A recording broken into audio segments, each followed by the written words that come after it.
I'm Waqar Rizvi, and this is Scope. In the first segment of today's show, we're going to discuss the European Union rejecting parts of the proposed American Middle East peace plan.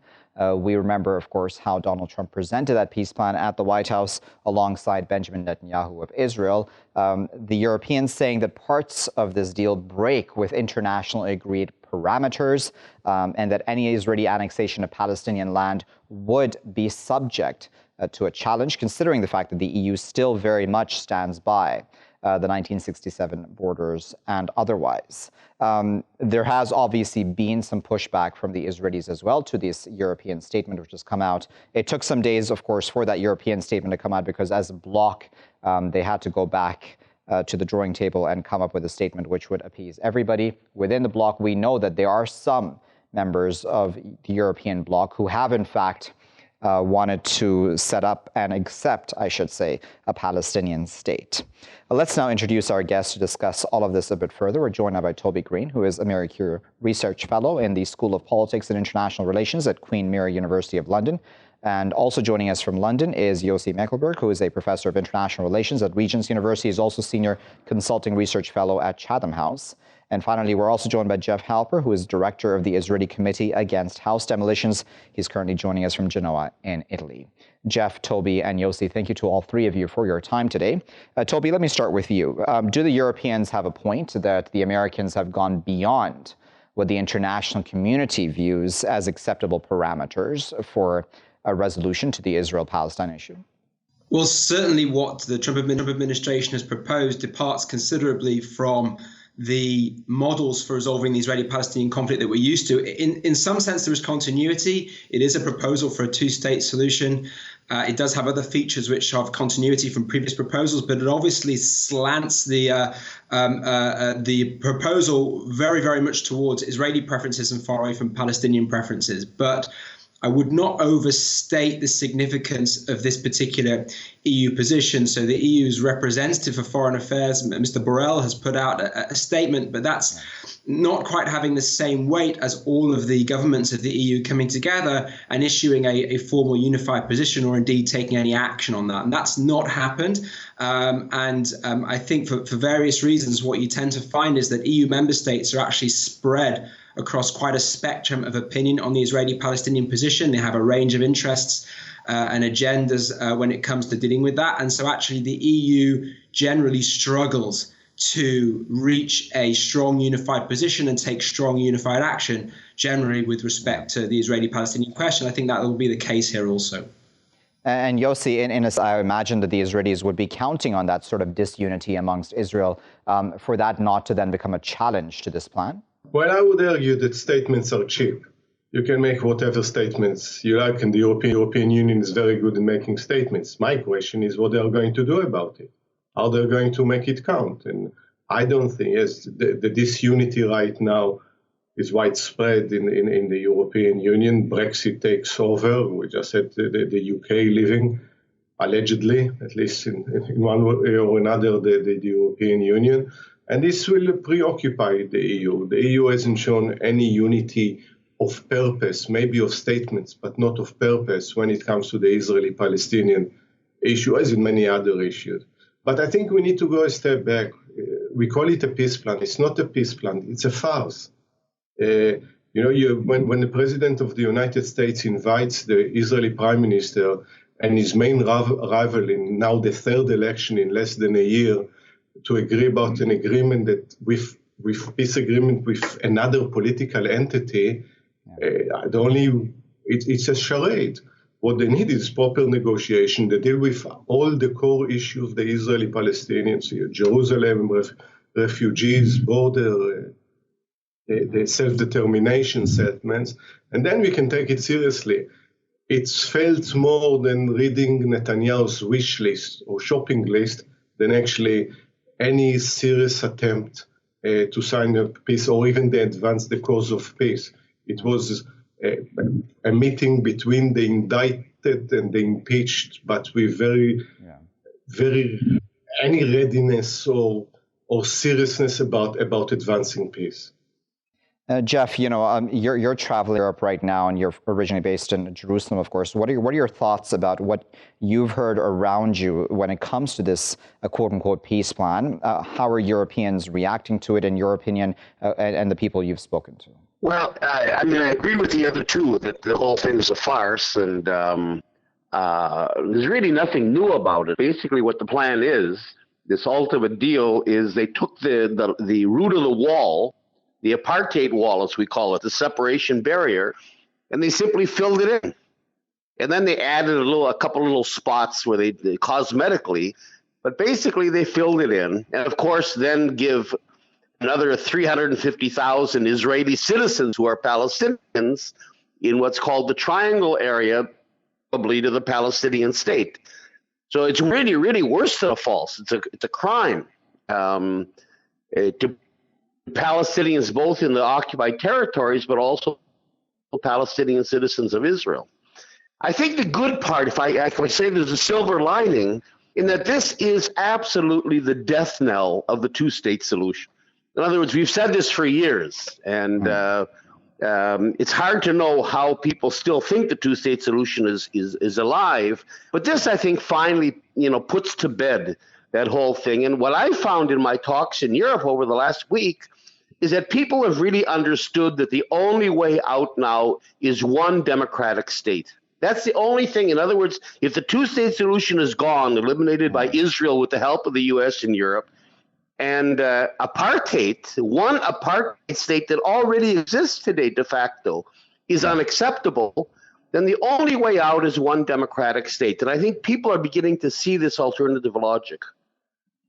I wonder what your thoughts are on that, Toby, because it does seem very, very hard at this point in time, especially when you look at the map that was released by the White House of what this specific plan would entail. It's really hard to actually imagine that realistically even working out on the ground, right? So do you think it is, as Jeff there said, the death nail or the final nail in the coffin of a two-state solution, and that we're really now aiming towards having one democratic state, equal rights for all citizens? Well, yes, to the first question, the map would be highly problematic as a basis for a workable and sustainable two-state solution. But I disagree with Jeff on his claim that this is the death knell of the two-state solution.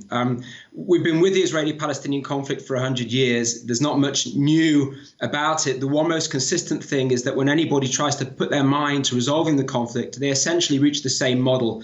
Going back to the Peel Commission in 1937, the UN in 1947, and every major international attempt to resolve the conflict since has reached the same conclusion which the Trump administration reached, which is that the only model that can reconcile Jewish and Palestinian claims to national self-determination in the same piece of territory is some form of partition into two states. Now, we all, I think, on this call agree that the details in this particular proposal, and in particular the territorial proposal, is not going to resolve the conflict. But nonetheless, I think it's significant that the Trump administration could not avoid the same conclusion that all those that have gone before, that in fact the two-state solution remains the only workable model to resolve the conflict. For all the difficulties, any alternative is even less viable, even less likely to produce a sustainable peace than the two-state solution will. And I think the prospects of a so-called one-state solution, this is completely unrealistic. It has far less purchase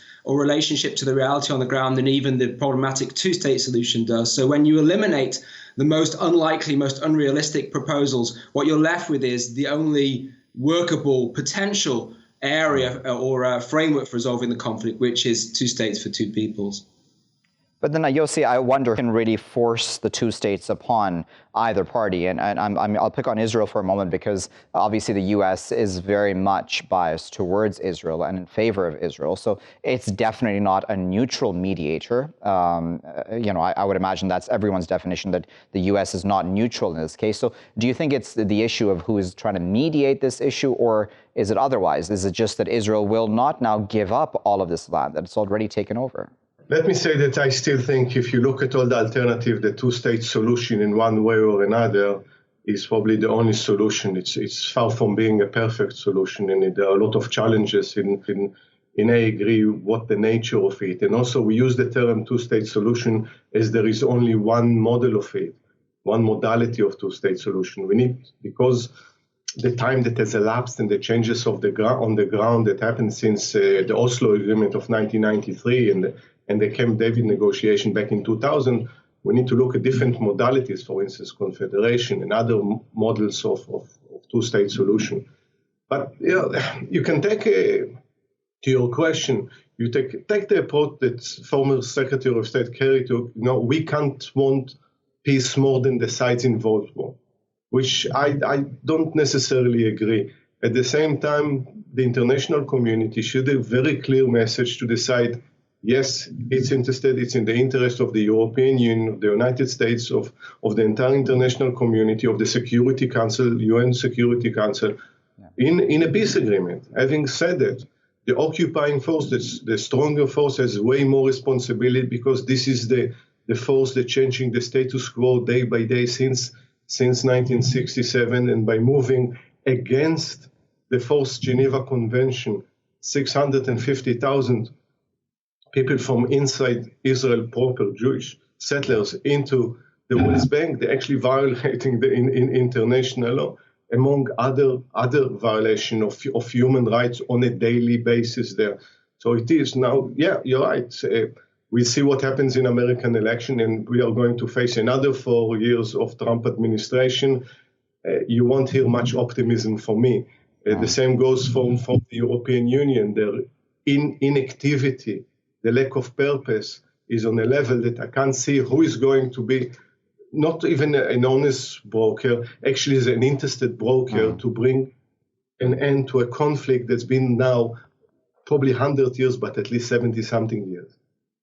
Jeff, I wanted you to, of course, defend the one-state solution that you spoke about, because there are problems with them that aren't there, Jeff, where at this point in time, it would be hard to just even really grasp the idea that an Israeli government, as it is currently shaped, could really even expect to give up its powers for what would be truly a government that would view all peoples in an equal fashion, A. And then B, when we're talking about the European Union, it's not like this is the first time the European Union's positions have been challenged when it comes to what it would accept as a possible solution to the Israel-Palestine issue. Jerusalem being named the capital of Israel by the Trump administration, the Europeans don't accept it, but they sort of tacitly accept it in the sense that their response was muted. They didn't really act in any very viable way either, did they? No. I mean, to answer your question, you'd have to give me an hour and a half to lecture, and I don't have that time. You don't have that time. Yes. Let me just say this, that the two-state solution is nothing more than conflict management. Everybody knows it's not going to happen. It's a process that they've kept going now for 50 years. It's not going to happen. And what we have to understand, there isn't a conflict here between two peoples. That's what I disagree with the other speakers. This is a settler colonial case. In other words, the idea of Zionism for the last 125 years has been Judaization, to transform an Arab country into a Jewish country. All of it, not 78% of it. Israel does not recognize the very fact of occupation. So that in fact, the conquest of the West Bank and East Jerusalem and Gaza was simply the completion of a process that began at the end of the 19th century. And this process has gone on. Israel's idea is one Jewish state, and then sticking the native population to some kind of a Bantustan. And that's exactly what the international community has agreed to. That's what Trump's plan is. And it's true, Europe has, maybe talks about values and principles, but it's absolutely impotent. And international law has never been applied. This all violates international law. Who's going to implement international law? We're left with the realpolitik in which Israel determines the contours of everything. There is no opposition, not from the US, not from Europe, not from international law, from nowhere. And so, in fact, we have one state already. It's an apartheid state. And unless we transform the apartheid state that already exists, Israel already controls the entire country, then we're going to get apartheid. In other words, the choice today is between apartheid or a democratic state. If the democratic state is unrealistic, then apartheid is what we're left with. All right, well, we're going to leave it out there on that pessimistic note as our final thoughts. But of course, we appreciate all three of our guests for their time and, of course, our insight. I know there's a lot more ground to cover when it comes to this issue, but we've tried to give you viewers, a well-rounded view on this, because the one-state versus two-state argument is something that's been going on for quite a while now, where a lot of people are saying it's time to accept the fact that the two-state solution is now dead, and that a one democratic state is the only likely and realistic situation as a peaceful resolution to this issue. Whether or not either side will agree to that is, of course, up for debate, because if the two-state solution looks anything like what Donald Trump has presented at the White House, it's really hard to believe that that can even occur with that tunnel. I mean, it's just, there's so many challenges to this issue, as well as, the Palestinians always being, in a sense, weaker militarily or otherwise to an Israeli state. That would be something that's it's just hard to digest, isn't it? And then with the Europeans being so divided at this point in time, can they really even have a say in any of this? Or will they just give the sorts of rhetorical statements that the statement has come up with Joseph Borrell at this point in time, that statement doesn't really resolve anything, does it? It doesn't really bring together even the Europeans. As Toby there correctly said, not all European countries even agree with that statement. We'll keep a close eye, of course, because it's not the last of what we've heard when it comes to this quote-unquote peace plan and its possible implementation going forward. I'll be back with my next segment after this. Welcome back, viewers. You're still here on Scope with me, Waqar Rizvi. In this segment, we're going to discuss how Iranian Americans, as well as Iranians themselves who have valid visas to the U.S., have been stopped at the border, detained at the U.S. border, that is more specifically. With the Iranian Americans, that was more at a Canadian point of entry, where initially Customs and Border officials had said that there was no such order given out to hold Iranian Americans at any point in time. This is, of course, all in the context of the assassination of Qasem Soleimani, an Iranian general. As we know, that had happened, of course, close to Baghdad International Airport, and we know the tensions that have ensued since then. Was this the right policy, though? And why did CBP originally deny that this existed altogether? Because now we have a memo that has come out, and this memo came out a number of days ago, about how all persons born after 1961 and before 2001, be they Palestinians and Lebanese, may have traveled to Israel and Jordan, Iranian Lebanese officials. I mean, this is quite a wide range of people, or any other nationality that's traveled to Iran must be detained, questioned, etc. And then, interestingly, even later on, it mentions even if they're not of Shia faith, anyone can state that they're Baha'i, for example. Please question further to determine if this is the case. When in doubt, send for high-side checks as well. All of this is very troubling, is it not? And a lot of people have spoken about what this exactly may mean going forward. We already have continuing reports coming out, not just of those Iranian Americans who've been detained at the Canadian border, Canadian-U.S. border, I should say, but even Iranians, as I said, with valid visas, students, master's students, undergrad students, or otherwise, who have been stopped from coming into the U.S., their visas canceled altogether, and they've been deported back to Iran. Let's discuss all of that a bit further. We're joined now by Ahmad Hashemi, who is an Iranian freelance journalist and an expert on the Middle East region and global geopolitical trends. He's joining us now from Washington, D.C. Joining us from New York is Hans-Jakob Schindler, who is a former German official who served in Iran between 2005 and 2011. Hans and Ahmad, as always, we appreciate your time this morning. Hans, let me start with you. What do you make of the CBP memo? I'm sure you've seen it. It does make for disturbing reading, doesn't it, that a specific group would be targeted in this fashion? Well, I mean, first of all, it is an expression of the heightened state of alert that America finds itself in after the killing of Soleimani. The Iranian side has been very clear that there will be a response to the killing, and we have seen the rocket attacks, but it was also clear from several sections within the regime that this is not going to be the final answer of the regime, and that there's going to be a multi-pronged response.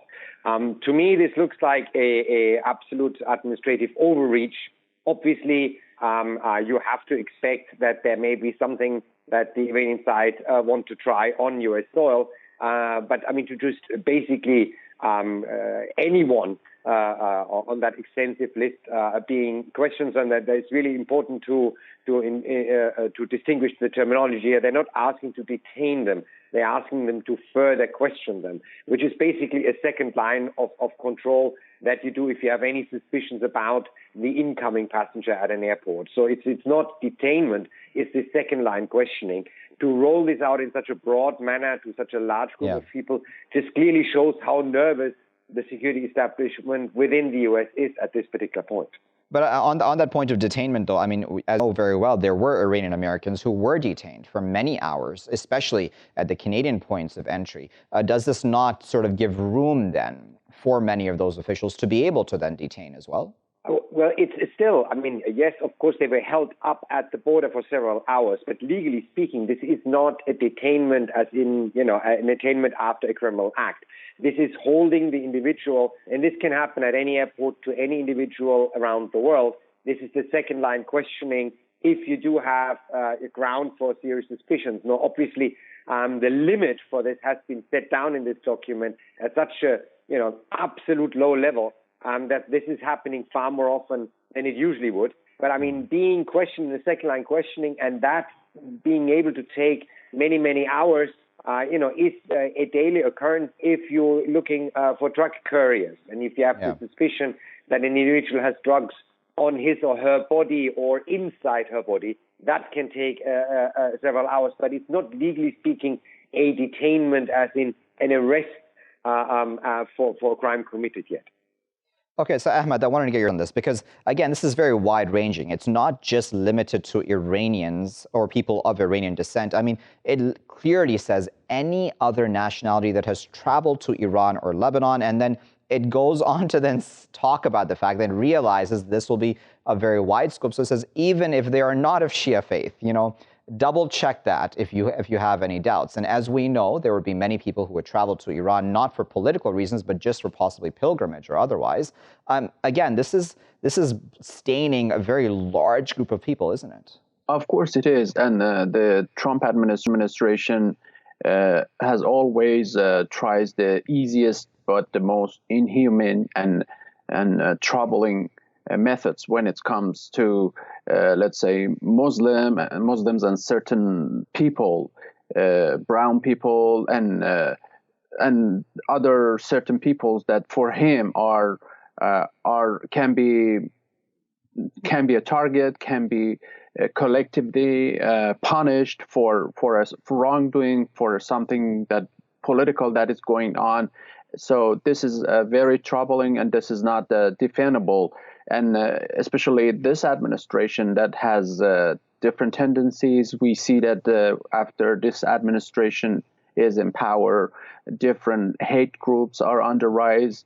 And we see that many neo-Nazi and white nationalist groups are directly and indirectly expressing their support, their excitement about this administration. So whatever this administration does can be easily related to the collective punishment, which can be racist and inhuman approach in dealing with the issues of national security. What are your thoughts also about those 17? I believe there are at least 17 Iranian students who have had their visas revoked, valid visas, mind you, right at ports of entry, and they've been told to go back to Iran, that is, and they're not allowed to now continue their studies, be they undergrads or graduate students. That's quite a large impact as well, right? And that hurts even any soft power that the U.S. may have had in the minds of Iranians. Of course, I don't have any specific information regarding this specific case and these students. But again, if Iranian regime, which is a bad regime, which is doing a lot of wrong stuff from my perspective, but that doesn't mean that the United States can jump into the easiest solution and the most inhuman solution, and that is the collective punishment. So the United States cannot justify the violations of human rights, the violations of personal, let's say, rights and privacies, everything with the human rights issues, with the national issues of national security. So this is absolutely unacceptable, and there's no justification for that. Ahmad, when we're talking specifically at this point in time then about the entire a U.S. policy towards Iran. Do you think that even when it comes to just how Iranians within Iran, when it comes to sanctions or otherwise, are treated, do you believe that that is also a form of collective punishment? Because as you well know, Ahmad, it's not the government that is really hurting, it's actually the Iranian people that continue to suffer at this time. So this is a little bit the tricky situation. This is a little bit more complicated, and I have mixed feelings regarding that. Of course, it has serious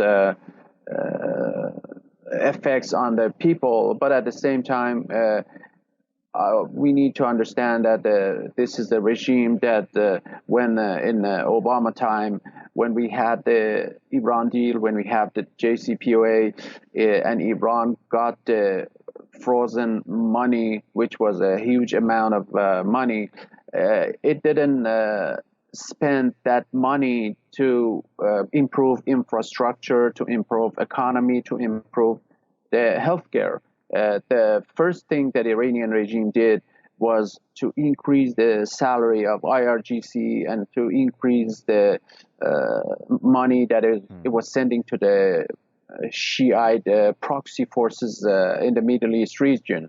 So with regard to that, I have mixed feelings, even though there are people that are suffering. But again, this is a very complicated situation, and there is no just a simple answer for that.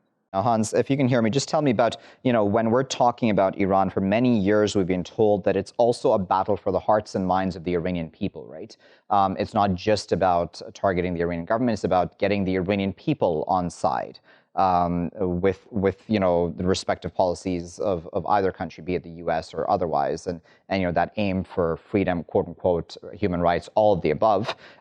How do these sorts of policies of, be it collective punishment or however we want to term it, how does that play into all of this? Or do you think that this is a misstep in that regard?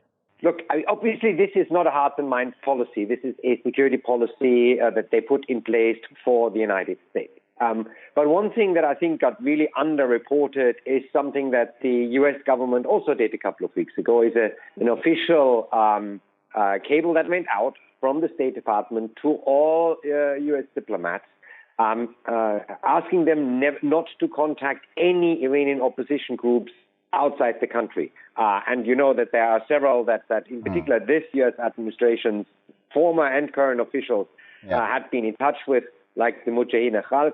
And this is really the first time that the U.S. administration actually forbids its diplomats to have contact with opposition groups outside the country. It used to be the other way around. If you remember, under George W. Bush, it was actually the State Department forbidding its diplomats to have contact with officials of the Iranian regime.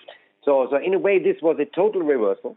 Obviously, measures like this really diminish the effect of these steps. Were quite clearly the administration tried to signal to the officials in Iran. It's about behavioral change, not regime change. Whether the rest of the U.S. policy is attesting to a different thing is not for me to tell. But this was a very, very, very positive step. This kind of increased security measures in order to protect the homeland is obviously not going to go down very well with anyone in Iran, pro or anti-government. Okay, so then as a final thought, then Hans, I'll give you the final word. From your time in Iran as a German official who served there, do you think that the Iranian government is under pressure to possibly come back to the negotiating table as Donald Trump would want? I mean, obviously, the maximum pressure campaign does enormous economic damage to wide parts of the society. On the other hand, I do understand the counter-argument from some Iranian officials that even if they would want to come back to the table and negotiate a deal with a new American president, the last deal, which was confirmed by the United Nations Security Council, lasted exactly until the end of the presidency of the last president. So there is a understandable amount of confidence gap, even among the most well-meaning within the Iranian government. I cannot see that at this particular point a negotiation is about to happen, but I do see several areas of communications between the Europeans and the Iranians between countries in the region and the Iranians that hopefully will, build a path towards a new negotiation. Very well. We'll leave the final word, but we appreciate both Hans and Ahmad for their time this morning, speaking to us from Washington and New York, respectively. This issue and this CBP memo that has come out, viewers, it's quite disturbing, isn't it? Yes, we can argue that the U.S. has the right to, of course, do as it pleases, really, when it comes to its national security, if it has genuine concerns in that regard. But this seems to be a very wide-ranging policy of, okay, if they're not detaining people, as Hans made that discrepancy there, is just about stopping and questioning, a second line of questioning to all such people, even people who would just go to Iran, for example, for pilgrimage and are not even Iranian in any way.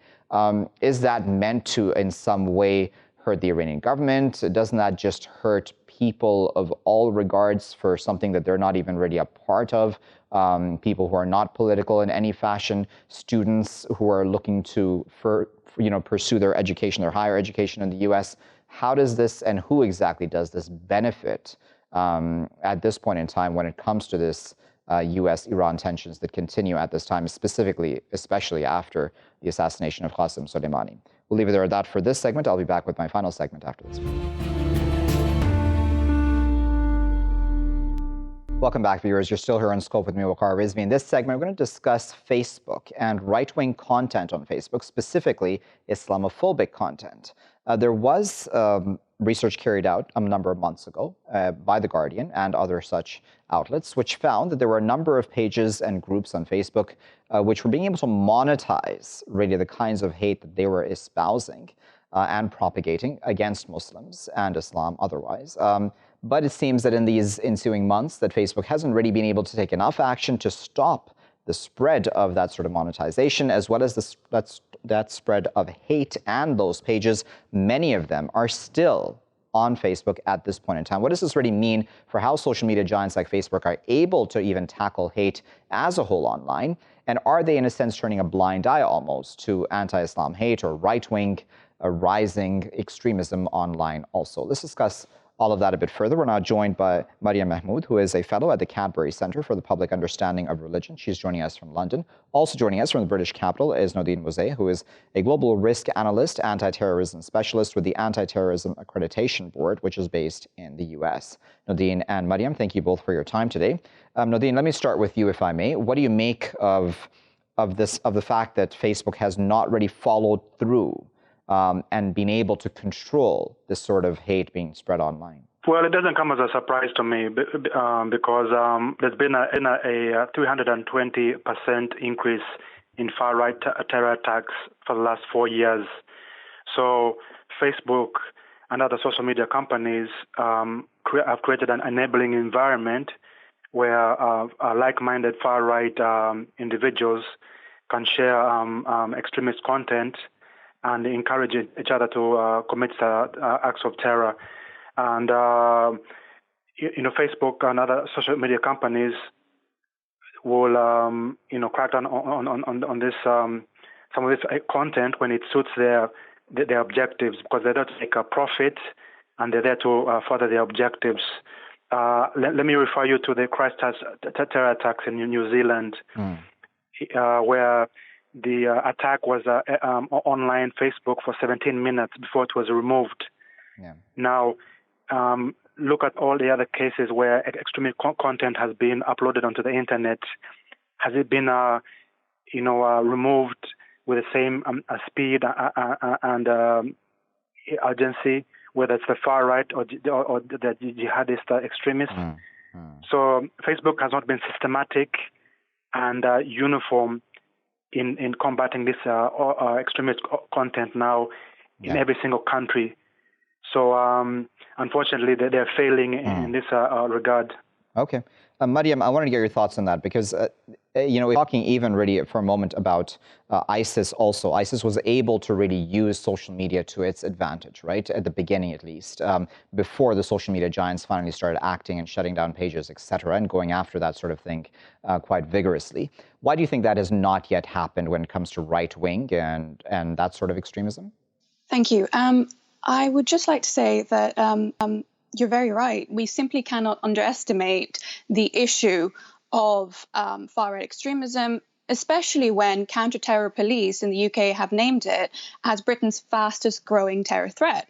Now, with regards to what goes on social media and how it's monitored, what are the rules of engagement, for instance, of Facebook is something we should be questioning. Sure, Facebook claims that it monitors inauthentic behavior. So, several accounts under one name and has banned these things. Several, of late, several right-wing extremists have been banned on Twitter, but such as Katie Hopkins, etc. I'm not going to delve and name them to give them more of a platform than they already deserve. But such figures of hate have been banned, but it is a little too late. The damage has already been done.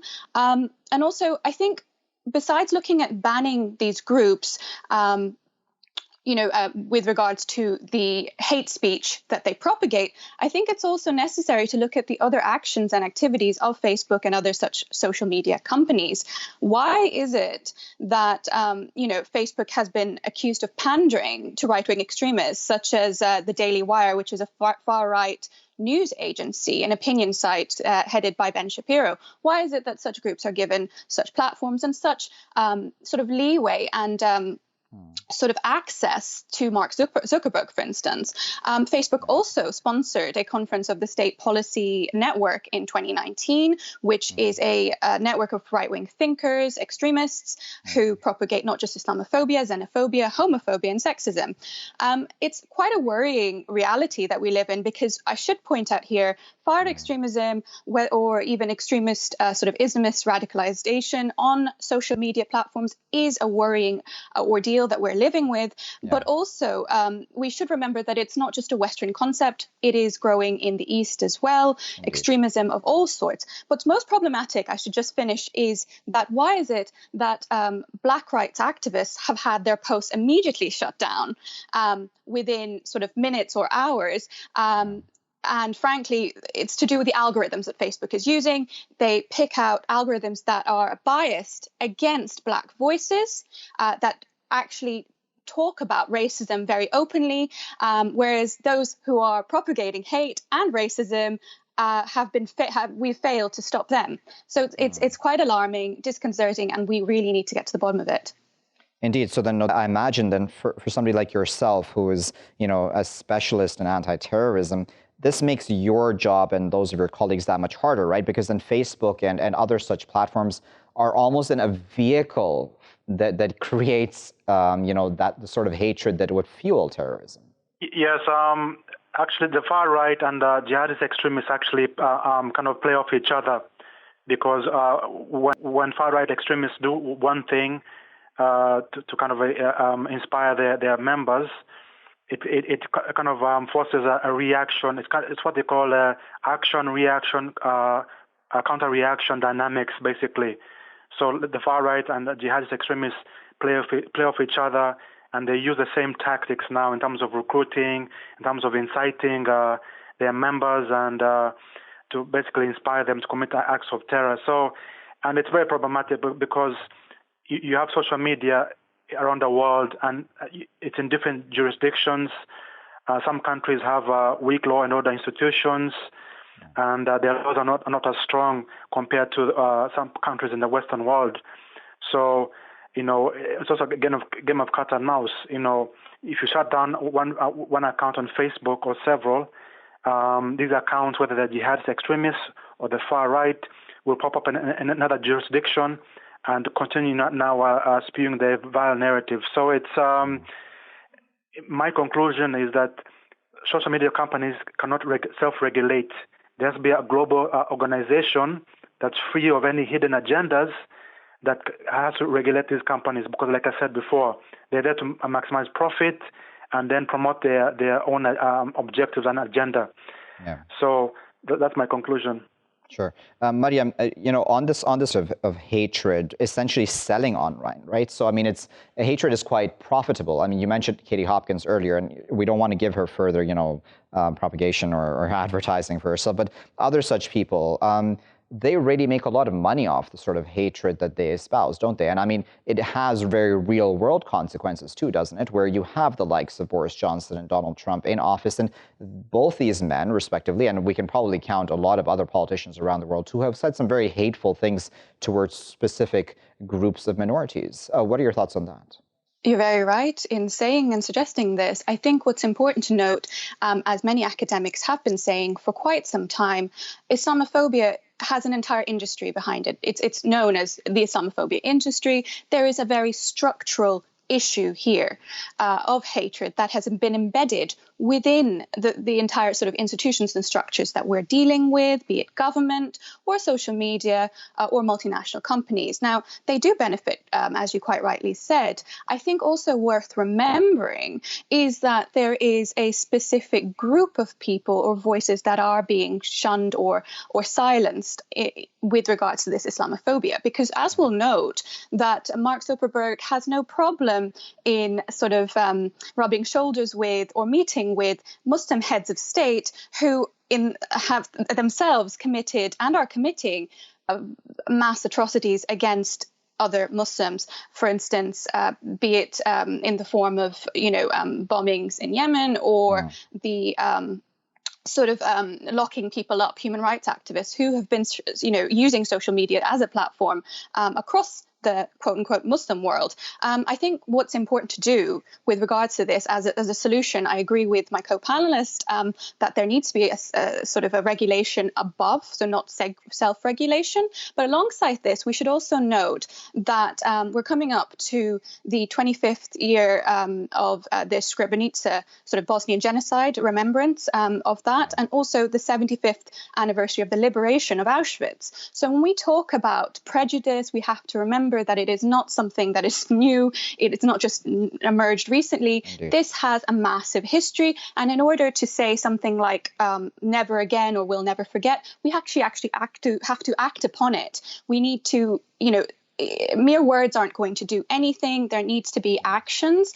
And one other thing worth remembering is that Facebook, for instance, as an example of a social media outlet, only 9% of their staffing at the higher levels, managerial staff, for instance, is Black or ethnic minority, besides Asian. So in America, for instance, when the survey was conducted. So it's about opening up these panels and these channels for voices that are often unheard or sidelined in order to have a more holistic approach to challenging hatreds. Indeed.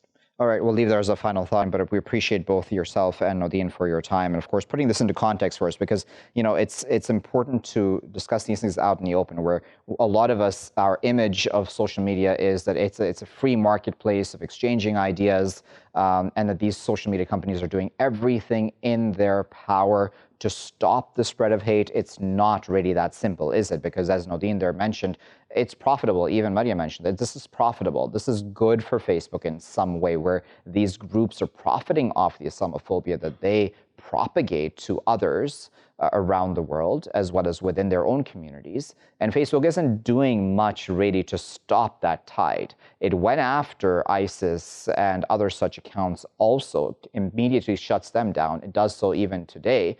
But what of then right-wing extremists and those who espouse anti-Islam hatred? And then what of the Christchurch terror attack, which was again inspired by many of those people that attacker had witnessed and seen content of online, on the likes of Facebook, Twitter, or otherwise? What are their responsibilities? How does one tackle that sort of Islamophobia and hatred that is growing and seems not to then have the same sort of response on the part of governments and these social media giants? We'll leave it there at that. I've been Waqar Rizvi. Thanks for watching.